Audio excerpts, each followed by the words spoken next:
Hello, ladies and gentlemen, and welcome back to TPOG, the podcast of gaming, presented by TBOG. Today, we're going to do something a little bit different to what we have done before. No activity stream today, but we are going to be having a little bit of a debate, a little bit of a discussion about some more, shall we say, controversial topics impacting the gaming industry in recent years. And we are going to be going over three topics that have been selected by our different TPOG members. Today we're going to be discussing monetization in gaming, the state of pre-ordering in gaming, and collector's editions, where they are now in the current gaming industry, and sort of have just a bit of a discussion and debate about how these things are impacting the gaming industry, and maybe our individual thoughts on how we feel we could improve things if we feel up to that. Today I am joined by Oecus. Hello. And Nixon. Hello there. And the spirit of Cora, who suggested the idea in the first place, but has not shown up or said anything since. So, let's get ourselves stuck right in with the very first topic I want to discuss of the three, which is monetization. So this is a fairly broader topic. I think it's fair to say monetization, back when we were younger, we were just playing games, it was all very straightforward. You spent 40 quid or whatever it would be, you'd get a game and that would be it. Obviously nowadays that's very much not the case. You have free to play games, you have microtransactions, you have battle passes, you have all sorts of different ways that games make their money. Now, as the industry has evolved, these monetization methods have most certainly become more necessary. As game budgets balloon and inflate and become so much bigger, they need to make more money over time. And I would say without these evolved monetization methods, perhaps we wouldn't even have a gaming industry right now. But that has certainly come at the cost of some consumer experience, the cost of the consumer experience to varying degrees. To kick us off on this topic, let's hand over to Oecus, who is going to give us what he thinks on the matter. So, Oecus, what's your first thoughts on the state of monetization in gaming? So the first thing that I always tell people whenever they talk about monetization, and it's usually microtransactions, because that's the first thing that ever happened before we had battle passes and season passes and all that. The first thing that I always told them is that microtransactions are inherently bad. And I'll stick to my guns on that because I remember my first exposure to microtransactions was probably Little Big Planet, and skins in that game were probably around $1. Yeah. And I actually felt like you were getting your money's worth. Even the packs, like the Metal Gear Solid one, which expanded the game by a lot, was like $15, I want to say. And it's just pricing that makes microtransactions bad, in my opinion. But inherently, microtransactions are good for the game because they add, skins, content, and they're not bad. I think it's an interesting point you bringing up, how it used to be the case that you would buy a skin directly. At some point, it became more about buying virtual currency, which you could then spend on in-game items, which is very much, I would say, perhaps the predominant method of monetization in video games now. You've got V-Bucks are obviously the big example. You've got credits in Halo Infinite. Overwatch has credits now. All sorts of things like that. It's back when this sort of microtransactions monetization first came out, it was lots of small things you could buy directly with your money, rather than now buying the currency itself to buy the things you want. And by doing that, and every single game has 4 or 5 sets of money, and it will always be strategically placed currency to the point that you can get one item from the store, and then you will just about won't have enough for a second, so you'll have to get another pack. Halo Infinite's a really good example of this. It's most items are about 2,000 credits, or 1,500, 1,800.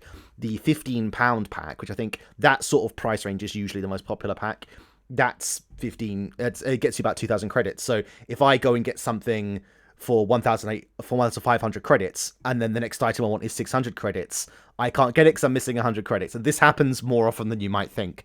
I just think that's an interesting thing to point out about how even in the last few years, or the last decade, maybe, the way microtransactions themselves have evolved from when they first started out. There's a thing about that as well. In Overwatch, there was a thing that they were giving out as a skin, but it cost a total of 1 credit, which made that if you bought credits to get that skin, you would have to buy credits again in order to buy any other skin, because no other skin cost less than 500 credits, and that's the minimum you can buy. Which I think is way more scummy, because they are preventing you from using your actual balance in the game because they want to make you pay for a skin that they should be giving out for free. Yeah, it's like at that point, just give it for free. But yeah, it's exactly what you said. I would face something similar recently in Valorant. They released a knife skin that is way overpriced. I'm not going to deny it's $50+ just for a knife skin. But to buy enough credits to actually get that knife, you would have to buy a $50 pack, and then you would have to buy a $5 pack just to make the rest of the amount, and then you'll end up having a few left over. Instead of just making it $50, they made it slightly more, so you would have leftover money, and also have to buy 2 different packs. Yeah, that is all over the place right now. I've played a few games, and I've thrown microtransaction in a fair few games. I often go in personally with the attitude of, if I'm enjoying it, I don't mind giving it a bit of extra money to get a few skins or something to enhance my experience. It's very rarely like necessary. I think most microtransactions nowadays are very cosmetic. But in every single one, the common theme is what we have discussed with the way they price the credit packs, or whatever they might be called, to the point where you have to buy more than you want to be able to get what you want. And it's predatory. It is predatory, but it works. That's the thing, isn't it, at the end of the day? There's also a thing about the fact that how you mention all of the games. If you look at how the actual credits or currency in the games work, it's never the fact that if you pay, say, $5 for some credits, you never get like 5 of anything. You always get upwards of like 500 or 1,000 credits, because it makes you think that you're getting way more out of your money, even though it's just inflated in the actual game. And speaking of that, the other thing that, like I said, in its core, monetization or microtransactions aren't bad, but we're past the point where it is still hard for me to defend, because I've noticed a price creep over the years. And now just to buy, like I said, skins back then was like $1 in Little Big Planet. I'm pretty sure if you look at other games around that time frame, skins were probably at max $5. Now, if you play something like Overwatch, a skin is $20. Call of Duty, buying you can't even buy the skins separate. You have to buy them in bundles, and those cost like $25. Yeah. Valorant, that I was just talking about, is like $40 for certain skins. And even though now that I have a job, I can afford them, and I probably will spend here and there because I have no choice. And I know you can say, yeah, you just don't buy it. I like skins, so I technically have no choice because I actually really like them. That's yeah. I like that. That's brilliant. But because there's people like me and also whales, we're basically telling people, it's okay to raise these prices and keep on raising them until it actually backfires on you. Yeah, it has to be. If this sort of thing is going to get improved, it has to be collective action, doesn't it? It's very much. Well, here's the thing. It's an interesting thing, I think, that definitely vote with your wallet is a thing, but what you'll often find is that a lot of games are destroyed by that vote with your wallet mentality. There's been a lot of cancelizations of live service games recently, games that just weren't making the money. It does feel like the monetization model is only really working, or the live service model in general is only really working for the massive AAA, really recognizable names or developers. Something like Apex Legends, for example, wasn't a big name, but it was behind a big developer, and it was set in a pre-existing universe that was popular. So, there is opportunity for new IPs to break into it, but it is very much a sink or swim kind of development cycle and like monetization like philosophy. It is you either do really, it seems to be you either do really well or you just flop within 6 months. It's a dangerous way of going about it, but for the ones that do profit, I mean, if you think about how well Epic have benefited, how much financially they've benefited from Fortnite alone, like the Epic Games Store loses like $100 million a year or something like that, but because they make so much money through Fortnite, they can afford it. It's honestly wild, the money that goes through some of these games. Yeah, I actually just googled that even though Epic Games might lose 100 million, just in 2021, Fortnite alone generated over $5 billion in revenue. Yeah. And think about how old that game is now. It's like it's not a new game anymore. I mean, when did it come out? 2015 or like I'm gonna say the Battle Royale specifically released in 2015 or something like that. Maybe even later, maybe even earlier. Sorry, I don't know. I'd have to look it up. But it's not a new game anymore. It's been going on for quite a while, and it's still making that much money. It's insane. I think Battle Royales came out originally around 2015, 2016, but got very much popularized by PUBG and Fortnite back in like 2017-ish. Yeah. And that's actually something that I do want to say that I'm glad that we're moving away from is because I remember we mentioned Overwatch, and that's loot boxes.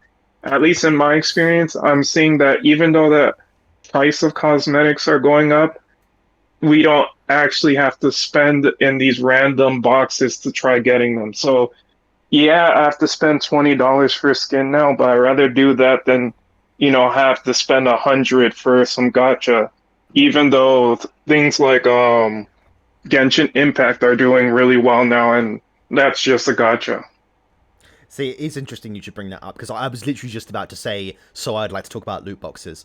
Now, using Overwatch again as the example, because I think Overwatch kind of became the face of loot boxes for a little while, but I think that's a really interesting example, because in Overwatch 1, the only real monetization method, other than Overwatch League tokens, which was kind of a separate thing, was loot boxes. And buying loot boxes, they had your seasonal events, you had your Halloween, Christmas, Chinese New Year. They brought out a bunch of new skins, and the theory was you buy a bunch of boxes and buy and get what you want, and you might have a chance of getting what you want. Now you can buy your bundles to get directly what you want, and only just recently in the last week or so they've given you the ability to go into the hero gallery and directly buy things with credits.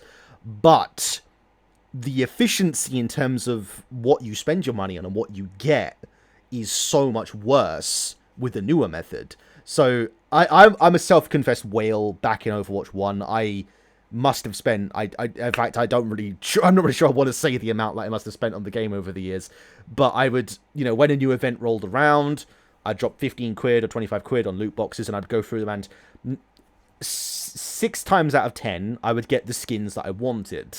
Not always, but most of the time I would, and then there'd be a whole bunch of other stuff that I didn't necessarily want, but got alongside it, because that's how loot boxes work. You get a bunch of other stuff. Now, if you joined Overwatch now, and you wanted to build up your collection, it's going to cost you, like, this is a number I just pulled out my ass, but it's going to cost you, like, 100 times as more to get all that stuff now, because of the way the monetization system has shifted. And yes, you can now go and get what you want directly, but the money you would have to spend to get there eclipses what I was spending on loot boxes, and that's why I think I am glad loot boxes are gone, but I don't think it's as simple as the new immersions are better. I think it's very much how that's handled on a game-to-game basis. So yeah, I'm glad they're gone, but in a way I kind of miss them to a degree. As silly as that sounds.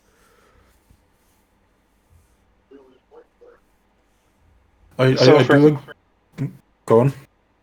So for me personally, the reason why I hate loot boxes is I usually didn't have good luck, and it's one of the reasons why I ended up quitting Genshin Impact, because once I finally get that skin, if it took me too long to actually get the skin, I ended up hating what I wanted in the first place.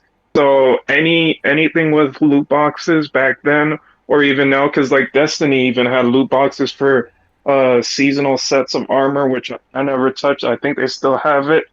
And anytime there was some RNG that wasn't me actually having to like play and fight a boss to get, but spend money, it just made me hate it. And I know that some people who defended loot boxes back then were like, well, we used to do that with Pokemon cards.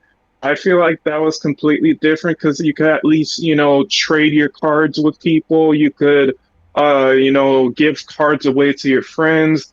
There was more interaction with it on top of just, I spent money to randomly get this thing. And the thing with Pokemon cards and cards in general is the fact that the entire idea of them is collecting them. With like skins in video games, it's an afterthought after the actual video game. The skins don't actually matter at all in the grand scheme of the game. With Pokemon cards, the entire point is collecting a bunch of them, like you would in, say, Pokemon the game. It is vastly more interesting and vastly better for people in general.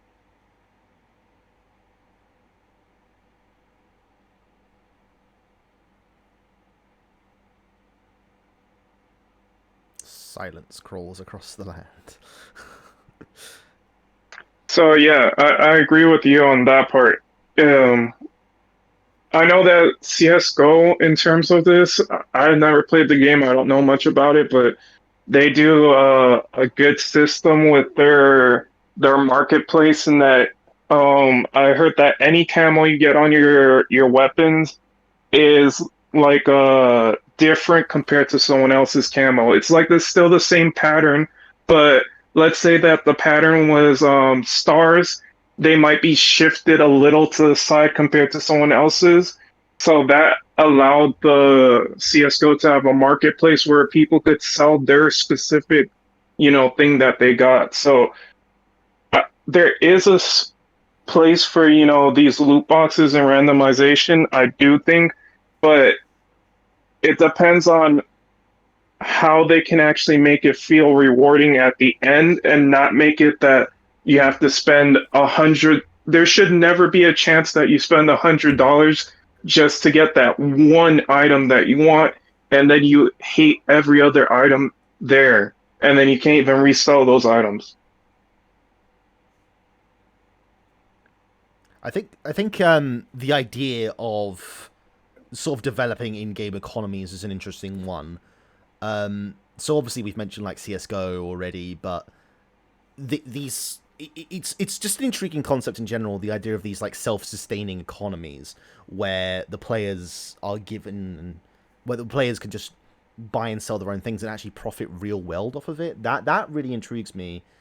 That sort of I think it's a better way than it's usually done, but again, it also does mean like if I took some like a more regular known like economy sort of base game as like I don't want to keep using Overwatch an example. Let's use COD for example. I know that if I want a particular skin, I've got a very good chance of getting it most of the time. I usually just have to wait for it to roll around at the store. Something like CS:GO or Valorant, they have these really, really ultra rare, extremely rare skins that there is only like 5 of in the world.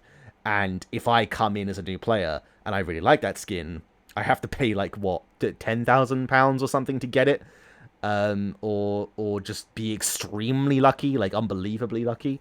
That I'm not sure if it's preferable or not. I kind of like the idea of having a self-sustaining economy, but as a player, I would like to know that I have reasonable access to everything within a game. Maybe that's just naive of me in the year of our Lord 2023, but that's what I'd like.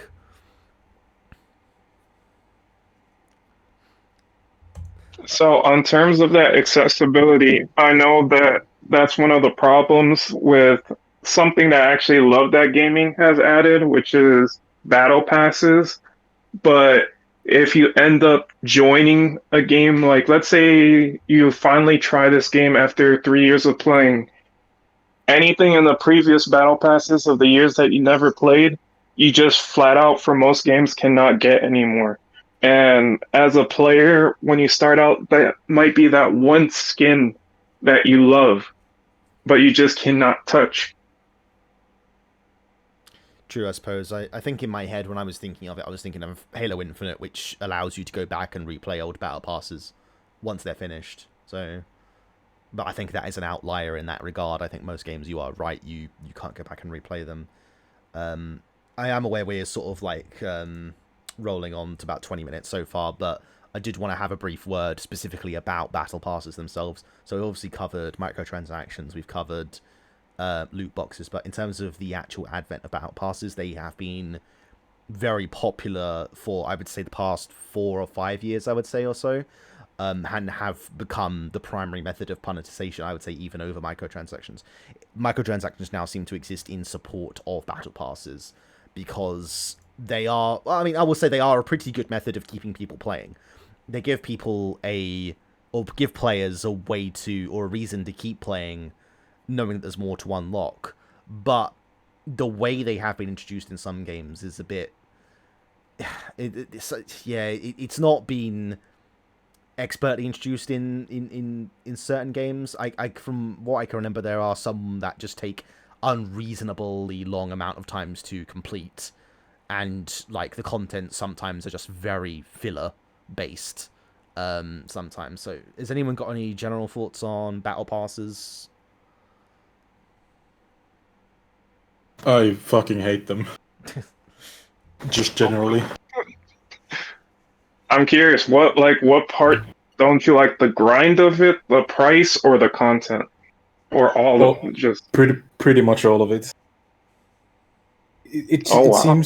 seems a very scummy way to try to force your players into playing your game instead of actually rewarding them properly. Like with Overwatch, I have friends who played every single day, who bought the battle pass, who played pretty much all their free time, and they still made it about like halfway the battle pass because people have jobs and actual lives outside of the internet. At the start, battle passes weren't so bad. They had a lot more content in them. But if you look at, like, say, Overwatch's battle passes, they are just horrible. The skins are okay, but you would have to grind hours and hours and hours every day in order to finish it before the deadline. No, I have to concur with Overwatch's battle passes. There's a few decent skins in among them, and the mythic skins they've been doing so far have been really nice. But there's a lot, you need to be grinding a lot, and it's just not reasonable. I only got about halfway through the first battle pass, and I did buy the second one because I wanted to play Ramatra, and I got about 2 levels in. I didn't play much that season, but they got my money, so it worked. I'm not doing that again, I can tell you that. But yeah, it's Overwatch in particular has been a very, very predatory and poor implementation of the battle pass system, I think. Now, I will refer back to Halo Infinite. I think they handled battle passes quite well. You don't need to dedicate that much time to complete one, and you can go back and replay old ones. I think the way they've done them has been pretty good. But I think my overall general frustration with battle passes is, if you want something that's in the battle pass and it's at the end, it's such a frustrating grind to get to that point, to get like on like level 90, level 80, like a nice cool bit of armor or whatever. That's such an annoyance when it takes like forever to get to that point. So yeah, I agree with you, and that's the reason why, for the most part, I bought League of Legends Battle Pass because I needed a specific. Well, I didn't need. I wanted a specific skin in it, and the amount of time it took me to grind was way more League of Legends than I would ever play in my life. And the grind aspect is something that I wish they would tone down, and that's probably my biggest complaint. And then some games have implemented them, like you said, so horrible that they have lots of, and I mean lots of filler content. So Yeah. those are like my two main complaints about them. But the reason why I do like them is that in terms of price per content in most games, because there's some that are actually crappy because of the filler content, it's actually pretty fairly priced because most of them are around like $10 to $15, and you get a lot of content in it. And on top of that, some games who actually implement them, fairly well, let you earn the money to buy the next battle pass within the battle pass. So, if you actually are able to get to the end, you get the next one, quote unquote, free. So I like that aspect. The other aspect that I love about battle passes is that I like how they add this theme season. Well, I don't want to call them season pass, but like themed seasons within a game. So with each battle pass, usually you will see the game, theme around the battle pass and add some new type of mode or map or something that goes hand in hand with it. And I think that brings, a nice breath of fresh air. So I am keen to move on to the next topic, but I do just want to give one more point I wanted to give about the monetization in general. I think the way the new COD has handled its battle pass is an improvement. For those of you who don't know, basically as you play the game, you earn sort of, I can't remember what they're called, I think they're like tokens, and you select what you want to unlock as you go along.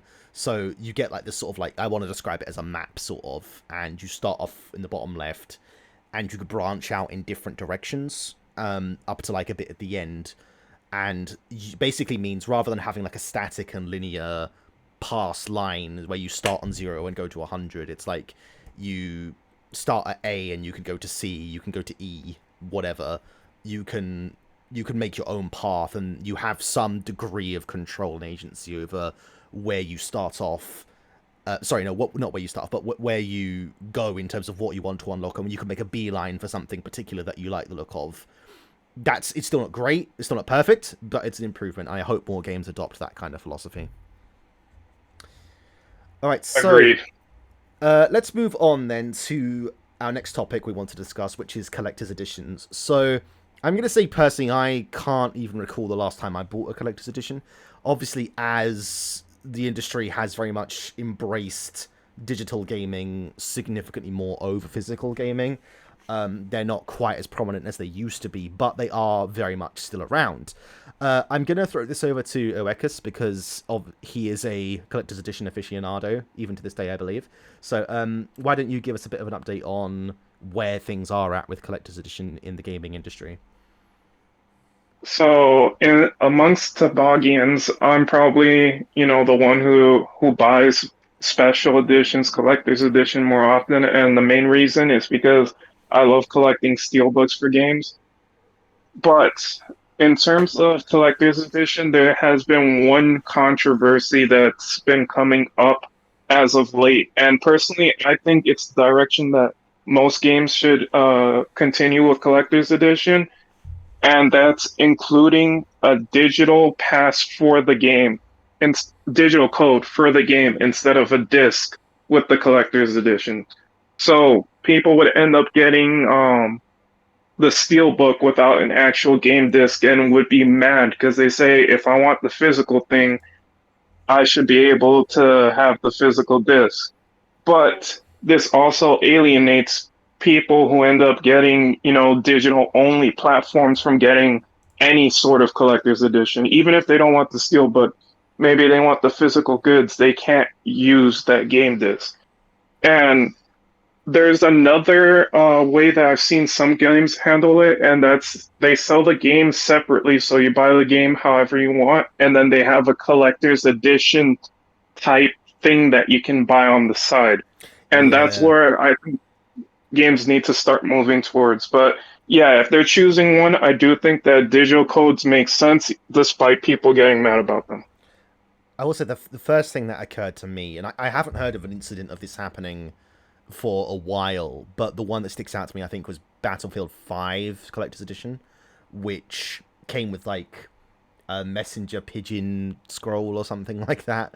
And the standard array of stuff, art book, soundtrack, whatever, but didn't come with the actual game, despite costing something like $120.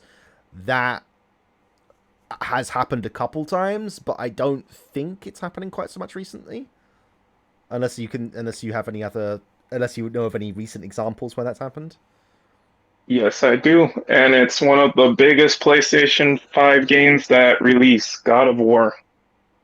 So if you bought the highest edition or even the lowest collector's edition, you would not get a game disc, only a game code. And but people you would would post get the game, on Reddit.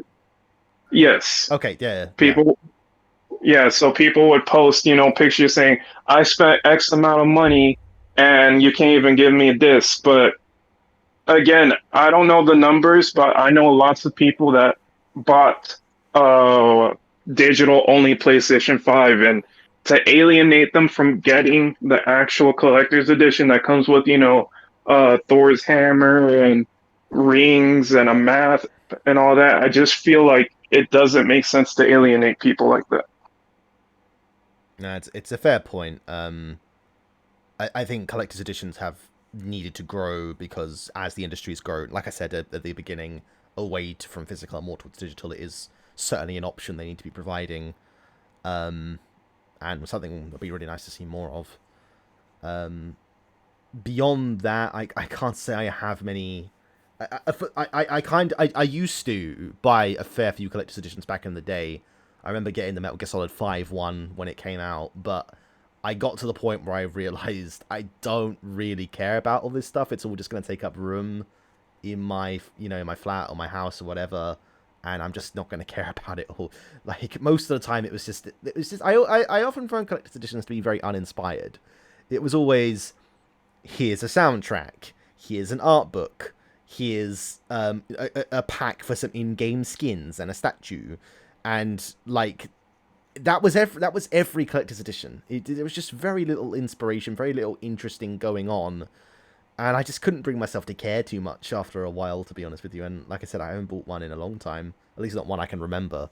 But yeah, yeah, not personally the biggest fan, but all the more power to people who do still use them. Yeah, so I agree with you on, not being inspired. That's why I personally collect steelbooks mostly. So shout out to the developers who release, special editions that just have the steelbook, art book, and all that without the extra stuff. But there are certain instances where I do want the extra stuff, and those are mainly for games that I really love or know or think I should say that I'll love. So the only example I'm going to give is Persona. Persona 5, I literally have three different collector's editions. So I have one for the original Persona 5, one for Persona 5 Royale, and then one for Persona 5 Royale plus one. So yeah, I'm happy with everything that I got in those collector's editions, even the extra stuff, because I actually love that series so much. I wait, Persona 5 plus one. What's that? So it's just the enhanced version for when they finally made it available for Xbox and PlayStation 5 and stuff like that. What, So the it's recent just one? yeah. Oh, okay. I didn't know they called it that. What about you, Nixon? You don't really strike me as a physical edition type of person anyway. So have you got any strong opinions on this one? Anything to add? Not really. The only special edition that I've actually thought was cool was the Dying Light special edition. Was that the one that came with?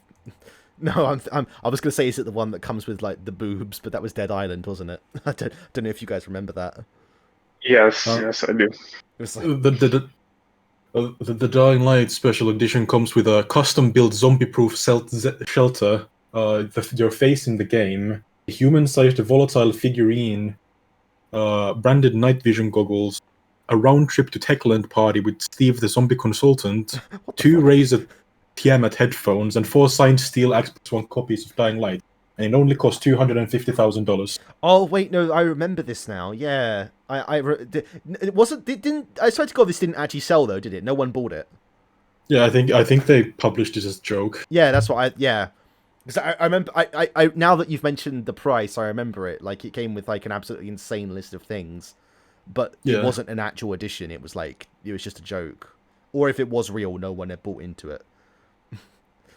I think they published it as a joke, but were ready to pull through if actually someone actually tried to buy it. Yeah, yeah, that's kind of the impression I got at the time as well. Yeah. And the last point I want to add before we end up going on the next topic is one thing as switching to a PC gamer. Well, I'm not switching it. I'm adding it as, another console that I mainly use. I don't like how you basically cannot get special editions or any physical goods for them. So most of the time they will only have those for the, PlayStation 5 or Xbox, but PC, you can't get it. And that has to do with it being a digital console. Yeah, that's a whole separate discussion, I think. But yeah, I don't even know if they do, because for a while they were releasing physical PC games. Well, I say physical, quote unquote, but they were literally just boxes with Steam codes in. Essentially, I don't even think they do that anymore. Maybe in GameStop or Game you can find something like that, but yeah, it's not even a thing anymore. So you want a collector's edition on PC, you're shit out of luck.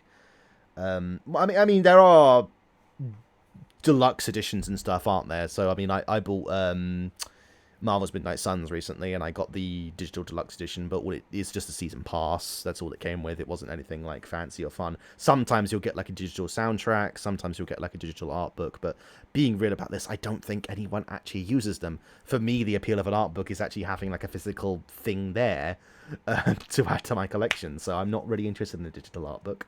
Well, that's just me, though. Alright, so let's move on to our third and final topic then, which is pre-ordering. So this was actually the one that sparked off the idea of doing this sort of like discussion episode in general, and Cora was the one to suggest this, and he has not said another word since then. I do not even know if he's still alive, so we're just going to have to go ahead and discuss it in his absence. So I think this is somewhat closely tied into what we've been talking about, but it's enough to warrant its own known topic. I'm gonna say right off the bat, personally, as like I'm sort of like a pre-orderer in remission. I used to pre-order every fucking game that came out, but particularly around like I want to say 2008, 2014, around about that, like in that period of time. If there was a game I was interested in, I what the fuck? Oh my god. Okay, no, I need to speak to you after this quick. Sorry, I've just noticed something. I need to speak to you after, but we'll wait till after. So yeah, I went through a period where I was just pre-ordering absolutely fucking everything. But I only do it now if I 100%, absolutely with utmost certainty know I'm going to love the game and that I want it on day one. And the last time this happened was Mass Effect Legendary Edition, because I knew how much I loved those games. I knew I wanted the updated versions because they got quite old, and I knew I wanted to play through them again, so day one purchase, I pre-ordered it. Other than that, I don't really do it anymore, because it's just, why? Why would I do it when I can just wait for the reviews and then just order it when I'm more satisfied with, the scores and everything. I don't know. I don't know how you guys feel on the subject, but it's just not something I really do anymore. So for me, as I said in the previous, thing, I like special editions, so I am forced, if I want to get the special edition, to pre-order. But even ignoring special editions, pre-order bonuses for the most part suck. I'm not gonna lie. They usually give you content that you will never use or will be obsolete within like the first 10 minutes of playing the game. Um, but I still don't mind pre-ordering because the ratio to me not liking a game to pre-ordering has been fairly small. The only two games that ever happened to me was Metal Gear Rising, where I didn't even get the pre-order bonus because I ended up at the store too late and they ran out. And Battlefield 2042, but I returned the game right after. Oh, and technically Cyberpunk, I'll give that too. I enjoyed my time in Cyberpunk, but it was a very glitchy game. But that was another instance of where if I wanted the Steelbook, I had to pre-order it. So I'm fine personally with pre-ordering. I know that lots of people are saying we need to stop pre-ordering to stop things from Cyberpunk happening. And I don't think that not pre-ordering would ever stop something like that happening. Even if people, waited for reviews, I think these type of games would still sell fairly well, whether people pre-ordered them or not. think I'm gonna have to disagree on that one, because from what I remember from Cyberpunk it had already made its budget back before the game had even released, just by pre-orders. From what I remember, like it was just people had put that much money towards it. Obviously, at this point, had no idea what of the quality of the game at launch, and they'd already made its money back. That to me is insane. I would need to fact check that. So nobody crucify me in the comments if I've got that wrong, but I just seem to recall that being the case. But if shit like that is happening, then pre-orders are a problem as far as I'm concerned. Yeah, but for me, I agree with that. But like I said, at least in my experience, it might be different for people in the industry and other games. But in my experience, um, I've never really gotten that many games where I didn't end up liking them. Though, on that point, one thing that I'm noticing, and I don't know if it has to do with pre-ordering and stuff, but I will tell people to wait on games is now that we've shifted to season passes and battle pass and monetization, there's two reviews to a game. There's a review of the game when it first comes out and what type of content it has or what state of the game is, and a review of the game 1 month after or 2 months after, and how did it actually upgrade. And that's mostly for like multiplayer games. And the example I'm going to bring up is Modern Warfare 2. um, on launch, they promised lots of things. It wasn't a bad launch. It was missing lots of stuff from the previous game, but it still wasn't a bad game. Now we're about, I think, 3 months into the game, and we're basically getting rehashed content of the previous. Another game that I've heard that suffered this was Halo Infinite, where its battle pass, which is supposed to improve on the game, was like 6 months long, and Yeah. it didn't really update the game after that.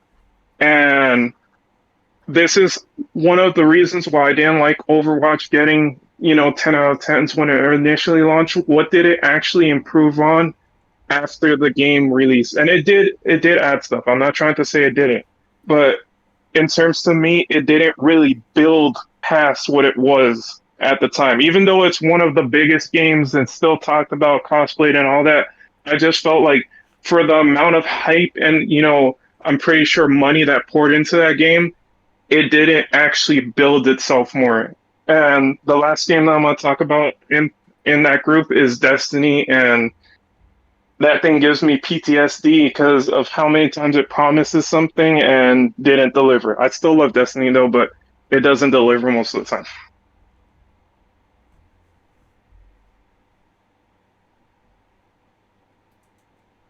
I have something to add, but I know Nixon's not spoken for a while, so I was opening an opportunity for him. Well, I don't know if I have anything to say about pre-orders. I just think they're really stupid. Just in Sparkling general. conversationalist we have here, people. I think the idea of buying something before you even know the quality of it makes you really stupid as a person. I think naivety for me it's more like yeah I don't know. I struggle to justify it nowadays. When if it's like a physical game, I can give you a bit more leeway because you want it to arrive on day one so you can play it and avoid spoilers. If it's a digital game, just wait until release day.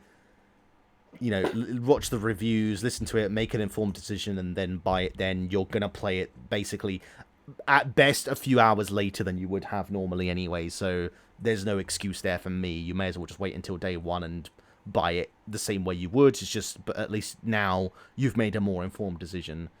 So I struggle to excuse it nowadays personally. But it's not. There's worse problems going on in the games industry now than pre-orders. I think they're not as big a problem now as they used to be. There are definitely bigger fish to fry right now, but yeah, it's I would suggest to anyone that if you're interested in a game, always wait to make an informed decision. And to be perfectly honest with you, if you're not that invested in it, most games go on sale so quickly now anyway. Like Gotham Knights went on like 35% off about 2 weeks after its release. Like it's not, you don't have to be you don't have to wait that long for games to go down in price, nowadays. Unless it's a Nintendo game, obviously, in which case it's never going down in price. But yeah, a little bit of patience goes a long way as far as I'm concerned. But if you're incredibly rich and don't care, then whatever, just go for it, Yeah, that's about all I have to say on that one. I think what bothers me more than pre-orders, because like I said, I like pre-ordering, is when I find out that a game has day one DLC. And I know some people hate it. I'm fine with them announcing that a season pass before the game, but when you have content within the first week of the game, I know a game releases, goes golden like a month before or something like that. So any content after is technically after the game, but if you're already going to have the content ready on the first day and it's just an update, I don't understand day one DLCs. It will never turn me off from getting a game, but it is something that irks me whenever I'm about to purchase a game. I think for me, it's the size of the content and how substantial it is. One very prominent example I remember, Mass Effect 3 when it came out. Day one DLC. It was either day one DLC or collector's edition DLC, but basically it added a new squad mate to the game. For anyone who's played Mass Effect, you'll know the significance of this, but if you haven't, you won't. But just bear with me. You got a Prothean squad mate, and what that meant to the overall story was massive. It was huge. It was such a fundamentally game-changing part of the Mass Effect universe.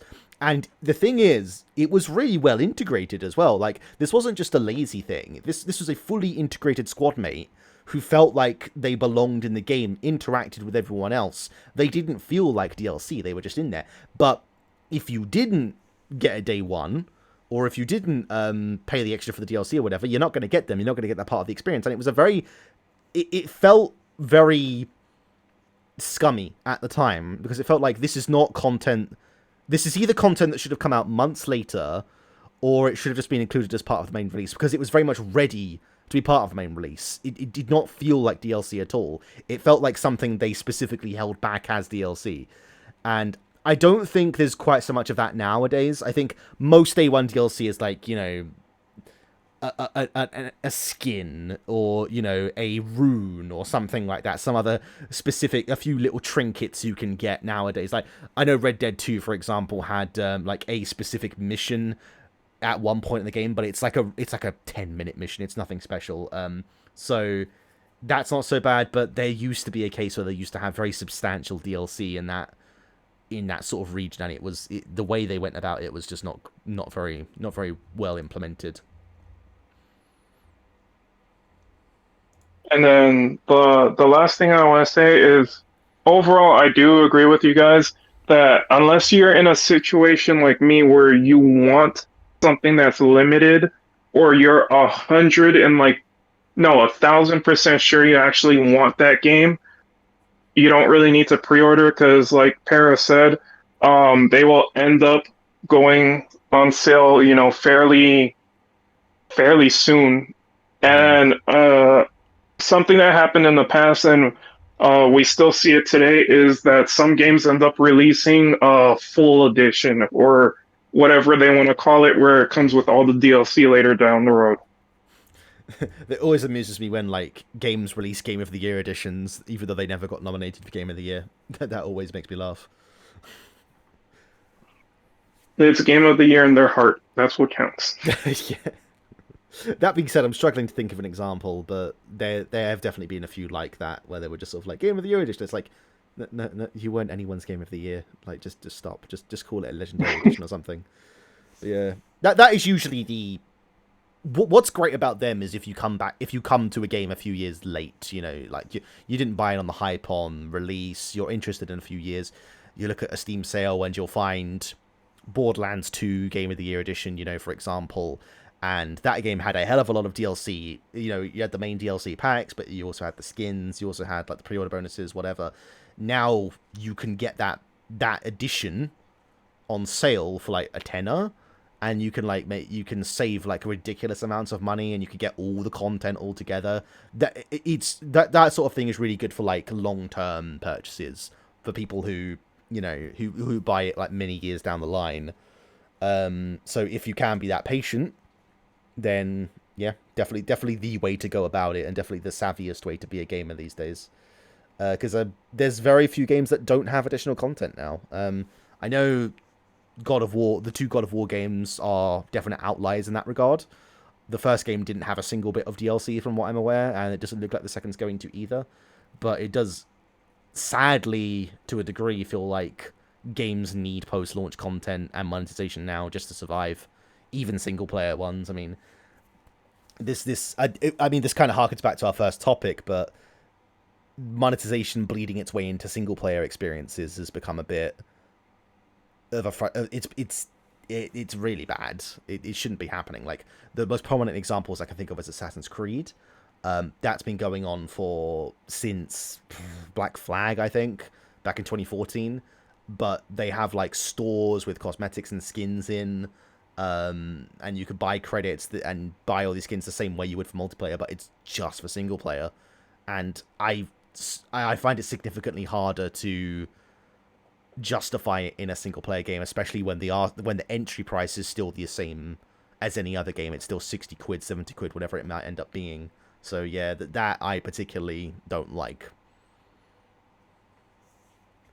And before we close out, there's just two final things that I would like to mention. And one, it's something I just remembered that I forgot to mention in Collector's Edition, and that's with Nintendo and Sony launching their Collector's Editions on their website instead of general retailers, which makes it a lot harder for people to actually get the games, and bots end up taking them. I was planning on getting Last of Us Remastered, and due to bots, I lost out on it, and their site being faulty. And I don't know if you guys remember, but when Xenoblade 3 Collector's Editions went out, a bunch of people struggled with the site crashing or wait times. And if you do not have the infrastructure for that, just release it on general retailers. It's a lot easier for people. And Atlas was another one when I got Persona. It's like a $200 collector's edition, and they still made you pay shipping. So if I'm paying that much, there should be free shipping, especially if I bought it on any other retailer, they would give me free shipping. So that's one thing. And the second thing that I wanted to state before closing out is, to me, the worst monetization that I've ever seen in a game, which is still Rainbow Six Siege. And other games, have high prices like Valorant on, skins. Some of them have bad battle passes like League of Legends. But in my opinion, Rainbow Six Siege just does everything horrible. It has loot boxes that give you repetitive items, and you would have to buy the packs to get those loot boxes, or you get them by playing by a very slow rate. So that's one way they have it. They have skins that you can buy, which costs a lot. Luckily, they don't rotate through the store, but they used to have skins that you could buy in-game, and they took those out, like with in-game currency, and they took those out because they said, we don't have enough storage or something like that. So that's another thing that they did. On top of that, they have season passes that still cost the same as they do back then, but give less content than they did back then, because now they give less operators, and they don't even have new maps all the time for each season. They have pre-order bonuses on their season passes, so that's another way they're trying to get money. And I think like last year or the year before, they finally added battle passes, which also have lots of filler content that sucks. And on top of that, they added even more filler content to the game and character cards that no one cares about. So it's literally a game that has every single way you could prey on someone. It's there, and it's not even implemented in a good way, and still costs a lot. So I just wanted to say that's the worst game in terms of that I've ever seen. It's a good game to play, but in terms of how they get money from you, that's the worst I've ever seen in any game. Yeah, no, I've said this before with Siege as well. It's the sheer breadth of monetization in that game is just that they have put their fingers in every fucking pie in that game. As you said, it's just any way of paying money you can think of. It's in Siege, and the level of content has just not kept up all the way it is. I mean, this leads to a broader conversation with Siege about where the fuck they're actually going with that game. Like, how long are they planning on maintaining this pace? As far as I'm aware, like the player base is bleeding at the moment in terms of like how many people are actually still playing the game. So God knows how long they're planning on keeping that up. But that is a discussion maybe for another time. Nixon, did you have any final points you wanted to make before we wrapped up? Very much no. Cool. All right. So yeah, I think we've covered everything we wanted to go over. So I think the overall state of gaming is very greedy at the moment for the most part. There's definitely a few bright things out there. As for example, we said God of War earlier, no monetization. You buy the game and that's it. You get the whole lot.